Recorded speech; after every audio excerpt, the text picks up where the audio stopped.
Elkartea, Besaide elkartea, Arrasateko Zero Zabor, ekologistak martxan erakundeok eta Arrasateko udala osatzen dugun EAJ, PSE eta Podemos dugu gure lurraldeak egon duen egoera klimatikoa larria aitortzen dugu. Larrialdi klimatikoa datozen urte eta hamarkadetako agenda baldintzatzera etorri da. Gure ongizatearentzako mehatxu nagusienetarikoa baita, benetako zibilizazio erronka bat. Mundu mailako eta Euskal Herriko egoera eta joerak ez du baikortasunerako tarte handiegirik uzten, are gutxiago geldotasunerako.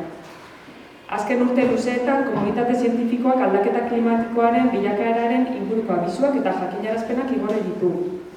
Aldaketa klimatikoa berotegi efektuko gazen isuri masibo baten ondorioz gertatzen ari da.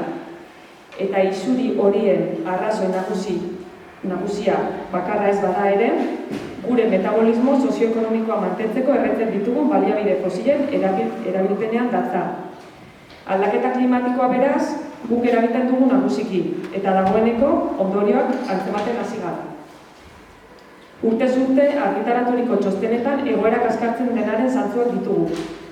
Nazioarteko hainbat erakunde eta lantaldeek argitaratzen dituzten txostenetan gero eta argiagoa izaten da klima eta energia politiketan eta ondorioz gure egunerokotasunean eraldaketa sakon bat, iraultza bat eman behar dela.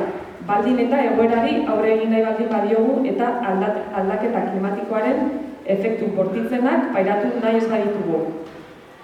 2018ko urrian, IPCC klima aldaketari buruzko gobernu arteko taldeak plazaraturiko txosten berezi batean tonua altxasuan indarrean dauden politikek behar besteko ambiziorik ez dutela salatuz.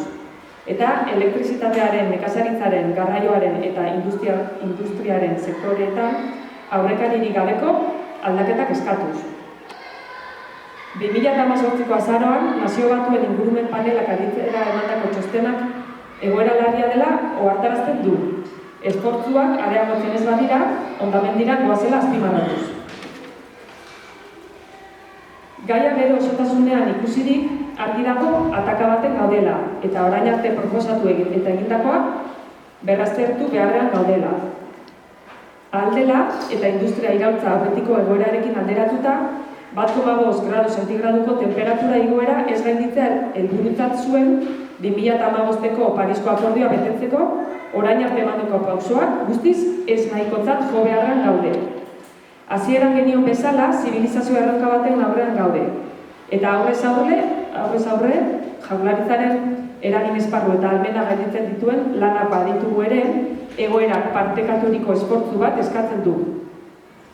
Gure ustetan, iparrorratza ahalik eta azkarren karbono isurietan neutroa izango den Euskal Herri baterantz begira jarri beharrak gaude. Eta horretarako ezinbestekoa da eraldaketa azkar eta eraginkorrak egitea. Prozesu honek gure jendartean implikazio anitz eta sakonak ekarriko ditu. Bai ehun produktiboan, bai mugikortasunean, bai lurralde antolamenduan eta abar. Horregatik deritzogu pauso azkar eta eraginkorrak ematea ezinbestekoa dela. Adierazpen bateratu honen bitartez egoeraren larritasuna aitortzen dugu.